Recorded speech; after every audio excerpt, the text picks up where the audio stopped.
तो फिर से स्वागत है आपका आपकी अपने YouTube channel technical start classes पे।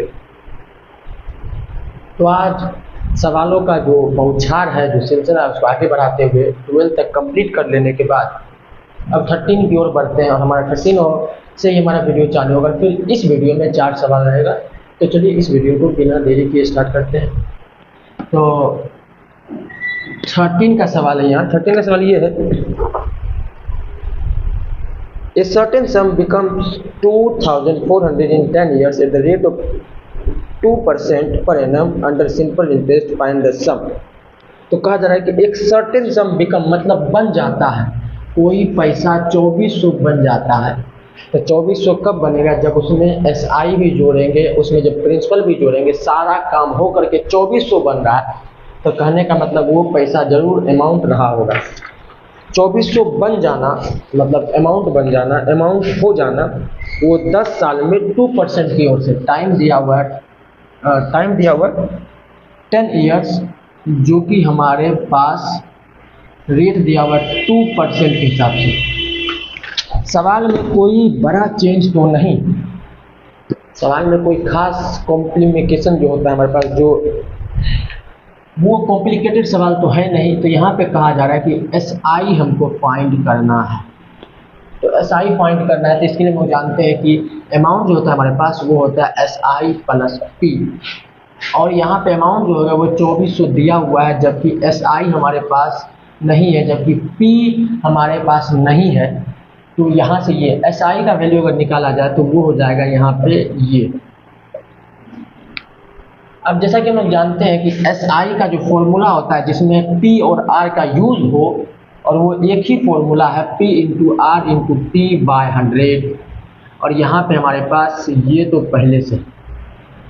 अब करते क्या करना है, क्या इसमें निकालना है मेरे पास SI। तो चलिए यहाँ पे करते हैं, P निकालना है, SI इसमें निकालना है P। तो P निकालते हैं, P निकाला जाए, R का वैल्यू दिया हुआ 2, T का वैल्यू दिया हुआ 10, अब जो कि हमारे पास 100 बनता है। इस P को इधर ले जा करके R और T का वैल्यू पुट कर दिया गया है, और जो आगे में ये बनेगा P प्लस ये हो जाएगा कितना, ये हो जाएगा मेरे पास 20, मतलब 20P बाय 100। अब उसके बाद जानते हैं लोग 2400 इक्वल टू 120P बाय 100। अब अगर इससे काटा जाए तो ये निकल के आएगा 20, और P का वैल्यू यहाँ पे हमारे पास 20 इंटू 100 मतलब कि 2000 बन जाता है P की वैल्यू। तो ये बना कैसे, ये बहुत ही आसान है। यहाँ पे बस ये दिक्कत है कि आपको A दिया हुआ है और उस A से हमको P को जानना है, जबकि R और T भी दिया हुआ हो। तो यहाँ पे जो ये मेन फॉर्मूला ये और जो ये जनरलाइज फॉर्मूला यहाँ पे ये वाला, ये दोनों का यूज हुआ है, और इन दोनों का यूज से ये सवाल सॉल्व होता है। अब 14 की ओर चलते हैं। तो आगे बढ़ा जाता है 14 की ओर, और 14 की ओर हमारा सवाल है, a certain sum amount to 320। तो अमाउंट जो होता है वो दिया हुआ 320, इट्स 6% पर एनम। तो रेट दिया हुआ है 6%। सिंपल इंटरेस्ट की बात हो रही है, और फिर दूसरी बार में दिया हुआ है 360, जो कि रेट हमारे पास दिया हुआ है 8% पर एनम, जहाँ पे SI की बात हो रही है। तो पूछा जा रहा है कि फाइंड द प्रिंसिपल। तो P हमको फाइंड करना है। कहने का मतलब यहाँ पे हमारे पास दोनों इक्वेशन दिया हुआ है, और दोनों इक्वेशन से हम लोग सवाल को बनाते हैं। तो दिया हुआ है कि P अमाउंट का, फिर यहाँ पे एक और फॉर्मूला जो हमारे पास होता है P प्लस SI, और A का वैल्यू यहाँ पे पुट किया जाएगा। P का तुमको निकालना है। SI का एक फॉर्मूला होता है हमारे पास P into R into T अब बाय हमारे पास 100। अब हमारे पास यहाँ पे 320 दिया हुआ है, P हमको निकालना है, P और R का वैल्यू यहाँ पे 6PT/100। अच्छा, यहाँ पे दो दो वेरिएबल का कमाल हो रहा है। P और T ये दोनों हमें नहीं पता है और सिर्फ हमको P निकालना है, और जब P निकाल लिया जाएगा तो हम T भी निकाल ही लेंगे। तो हम लोग क्या करते हैं, इसको बनाते हैं, लेकिन हम लोग जानते हैं कि इसी के तरफ से दो ठो इक्वेशन बन जाएगा, एक यहाँ और एक यहाँ। तो मतलब इस पूरे सवाल में दो इक्वेशन बनेगा और दो इक्वेशन से दो वेरिएबल को निकालना आता है और इसको निकाल लिया जाएगा। देखिए यहाँ पे कैसे बनेगा। ये 320 P को यहाँ कॉमन ले लिया जाता है। अच्छा, P को कॉमन नहीं भी लेंगे तो कोई दिक्कत नहीं। इसी को हम लोग क्या करते हैं, फर्स्ट इक्वेशन बना लेते हैं। अब उसके बाद हमारा सेकेंड इक्वेशन के लिए A बराबर P प्लस SI होता है और A का वैल्यू 360 यहाँ पे तो आपके द्वारा दिया हुआ है। P का वैल्यू निकालना, P into R into T, SI का वैल्यू, P का वैल्यू निकालना, R का वैल्यू 8 मतलब 8PT/100 इक्वल टू 360। यहाँ तक तो सब सही है। अब यहाँ पे हमारा ये दूसरा इक्वेशन बन जाता है। दूसरा इक्वेशन बनने के बाद अब हम लोग के पास अगला जो स्टेप होगा वो कैसे होगा, दो इक्वेशन है और दोनों इक्वेशन में कोई तालमेल बैठा करके कोई चीज़ को गायब कर दिया जाए तब अच्छा रहेगा, तब जाकर आगे सवाल बन सकता है। लेकिन हम लोग देख रहे हैं कि गायब करने के लिए सिर्फ एक ही चीज़ बाकी है, जो यहाँ का P और यहाँ का P गायब हो सकता है, लेकिन फिर भी यहाँ पे तो P है ही।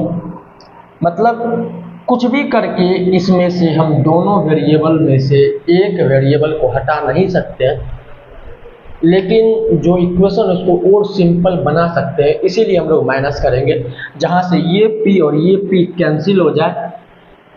जो हमारे पास वेरिएबल दोनों बचा रहे वो एक जगह सिमट के रह जाए, वहाँ से कुछ हम लोग आगे का सफ़र तय करें।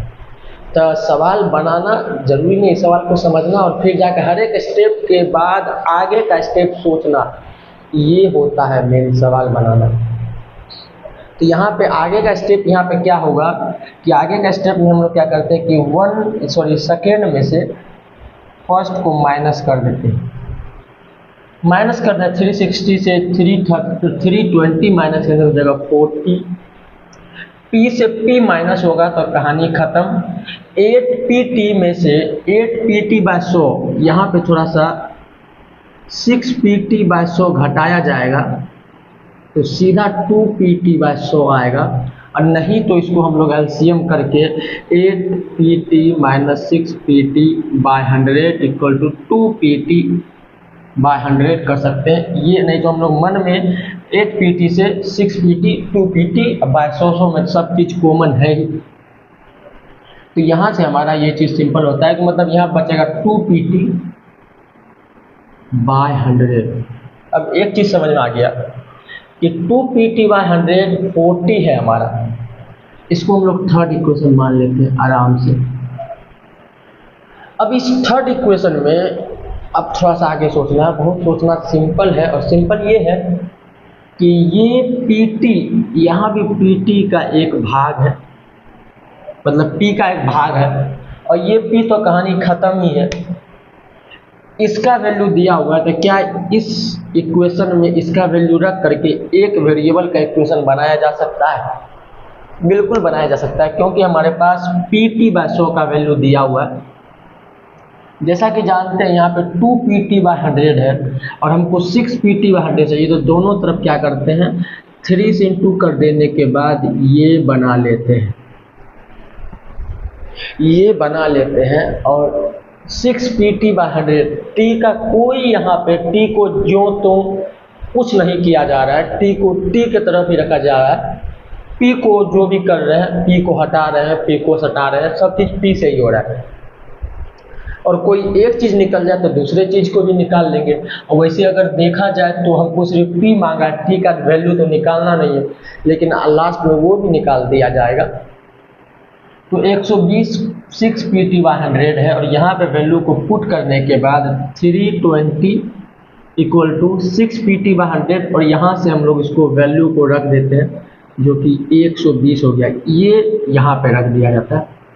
इस चीज़ को हम यहाँ पे भी रख सकते हैं जब इसको 8 PT बना दिया जाए। कहने का मतलब अभी तो इसके लिए हम लोग क्या किए, इसको 3 से गुना किए, लेकिन जब इससे सब्स्टिट्यूट किया जाएगा तो हम लोग 4 से गुना करके इसको लेके तैयार बैठेंगे। लेकिन अभी हम 3 से ऊपर वाला इससे हटा रहे हैं, या इसको हटा रहे हैं ऊपर वाले से, तो 3 से इंटू किए, और यहाँ से P का वैल्यू हमारे पास 320 माइनस 120 जो कि 200 आ चुका है। और सवाल में यही मांगा जा रहा था कि आपको P की वैल्यू बताना है, जो कि 200 आया। अब T का वैल्यू कैसे निकालेंगे, पुट। अब P equal to 200 in equation third हमारा 2 वेरिएबल का है। थर्ड इक्वेशन 2 वेरिएबल का, 2 वेरिएबल में एक वेरिएबल निकाल चुके, तो अब हम लोग क्या करते हैं, अब हम इस वेरिएबल को इसमें पुट कर देंगे तो एक वेरिएबल जो T बचेगा, और उस T को हम लोग आसानी से फाइंड आउट कर सकते हैं। तो हम लोग क्या करते हैं कि 40 इक्वल टू यहाँ पे 2 इंटू P का वैल्यू 200, P का वैल्यू T/100, यहाँ से 2 से 2 गया 4 से यहाँ गया 10, T का वैल्यू 10 ईयर्स। लेकिन आंसर जो हमारा होगा आप लोग जानते ही होंगे, इस पर ज़्यादा बोलना है, ये आंसर होगा। और ये सबसे बेस्ट मेथड है समझाने का, जो एकदम अच्छे तरीके से समझाया गया है आपके यहाँ वीडियो में। तो 14 कंप्लीटेड, 15 की ओर बढ़ते हैं।